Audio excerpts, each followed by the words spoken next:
सतनामो आदेश गुरुजी को आदेश अलख निरंजन। श्रोते हो, नाथ संप्रदायातील एक अतिशय गुप्त नवनाथ पूजा विधी मी आपल्या समोर सांगणार आहे। तर चॅनलवर नवीन असाल तर चॅनलला सबस्क्राइब करा, लाईक करा। तर आपल्या खोलीत उत्तराभिमुख असा आपल्या आवडत्या दैवताचा फोटो लावा। तेथील जागा स्वच्छ असावी। हा फोटो रोज ओल्या फडक्याने पुसून स्वच्छ करावा। सकाळी अगर संध्याकाळी त्यास न चुकता एखादी फूल वाहून अगरबत्ती लावावी। जास्त उपचार नकोत। यापुढील अतिशय महत्वाची गोष्ट सांगतो। त्या दैवतास आपल्या घरातील कर्ता पुरुष मानून आपण त्याच्या आश्रयाखालील लेकरे आहोत असा दृढ भाव ठेवावा। काही कामासाठी बाहेर जाताना त्या दैवताला भक्तिभावाने नमस्कार करून यश प्राप्तीबाबत प्रार्थना करावी। भोजनाच्या अगोदर ताटास स्पर्श करून त्या दैवतेस आवाहन करावे आणि तिच्या तो प्रसाद आहे असे समजून भोजन करावे। सणावारी अगर इतर मंगळ प्रसंगी त्या दैवतेची विशेष पूजा अर्चना करावी। रात्रंदिवस हा संसार माझा नसून तो त्या देवतेचा आहे व त्याची सर्व सूत्रे तिच्या हातात आहेत। हा भाव जितका जास्त दृढ होईल तितक्या प्रमाणात तुम्हास आश्चर्यकारक अनुभव येतील। तर दुसऱ्या प्रकारची पूजा नवनाथ संप्रदायातील अशा प्रकारे आहे।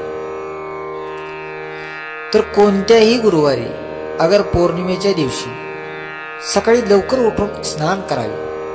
वड, औडुंबर व पिंपळ या वृक्षाच्या उत्तर बाजूकडील एक काडी पेन्सिल इतकी जाड व एक इतभर लांबीची शस्त्र न लावता तोडून आणावी आणि घरी आल्यावर आडके त्याने तिघाचे सारखे एक इतीचे तुकडे करावेत।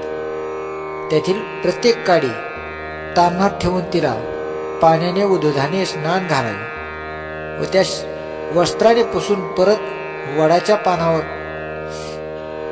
निरनिराळ्या ठेवाव्यात। नंतर प्रत्येक काडी उजव्या हातात धरून पहिल्या काडीच्या वेळी ओम चैतन्य मच्छिंद्रनाथाय नमः असे म्हणावे। दुसऱ्या काडीच्या वेळी ओम चैतन्य गोरक्षनाथाय नमः। तिसऱ्या काडीच्या वेळी ओम चैतन्य काणिपनाथाय नमः असा प्रत्येक वेळी 21 वेळा मनात जप करा व त्या परत वडाच्या पानावर ठेवून द्या। आता असा दृढ संकल्प करा की एकेका काडीत भगवान मच्छिंद्रनाथ व भगवान गोरक्षनाथ व काणिपनाथ यांचा संचार झाला आहे। या प्रक्रियेस आवाहन करणे म्हणतात। नंतर त्या काड्यांना गंध, सुवासिक फुले व अत्तर वगैरे लावावे। हळद कुंकू मात्र वाहू नये। नंतर प्रत्येक काडीवर हात ठेवून प्रत्येकी 11 वेळा गायत्री मंत्राचा जप करा।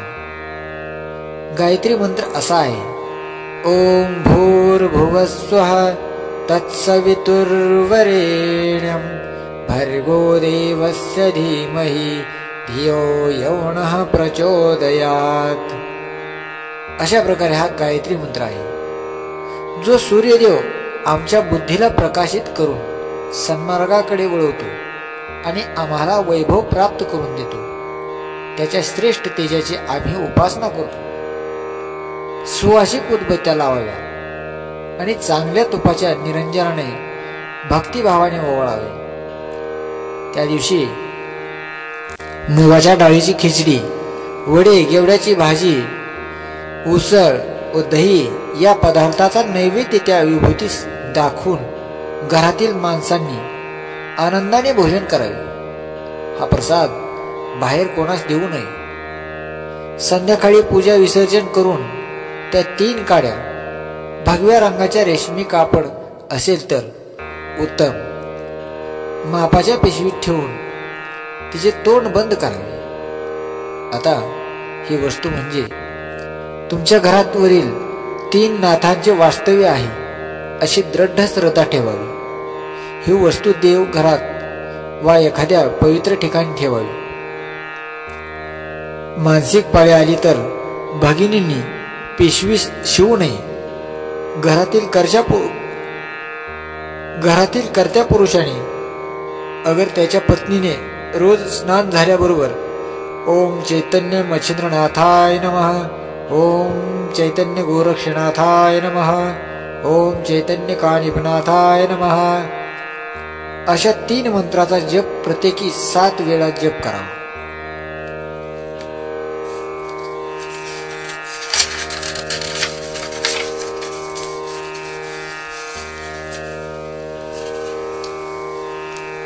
वरुथिनी एकादशीला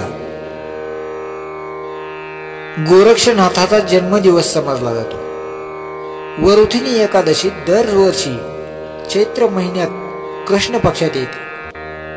ज्या ठिकाणी हा उपचार होतो त्या घरात 3 नाथ येतात अशी श्रद्धा आहे. त्या दिवशी घर स्वच्छ करावे, शक्यतो गोमूत्र शिंपडावे व त्या पिशवीची मनोभावे पूजा करावी. सुवासिक तेल, धूप, दीप, सुगंधित पुष्पे वगैरे उपचार करावेत. त्या दिवशी भोजनात वरील पदार्थ असावेत, दुसरे करू नयेत. अशा प्रकारे त्या 3 महाविभूतीचा वास आपल्या घरात आहे असा दृढ भाव ठेवावा. तुमचा संसार आता 3 नाथ चालवतील. ही श्रद्धा जितकी बलवान होईल तितक्या प्रमाणात तुम्हास आश्चर्यकारक अनुभव येतील. आता असा संकल्प करा की वरील 3 नाथ या घरात आहेत.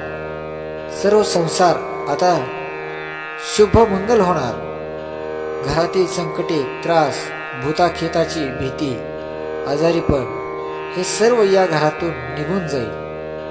दर गुरुवारी उपवास करावा व संध्याकाळी सदर वस्तूस धूप, दीप ओवाळावा.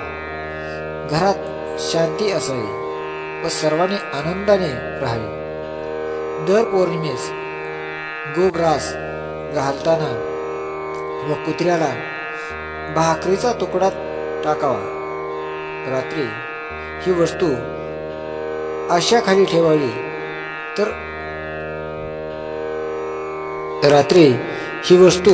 उशाखाली ठेवावी. तर दुःस्वप्ने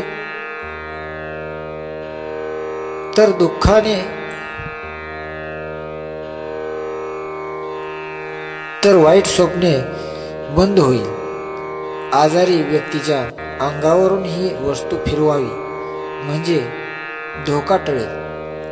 कामावर, व्यापारासाठी अगर नोकरीवर जाताना सदर वस्तूस भक्तिभावाने वंदन करून आशीर्वाद मागावा.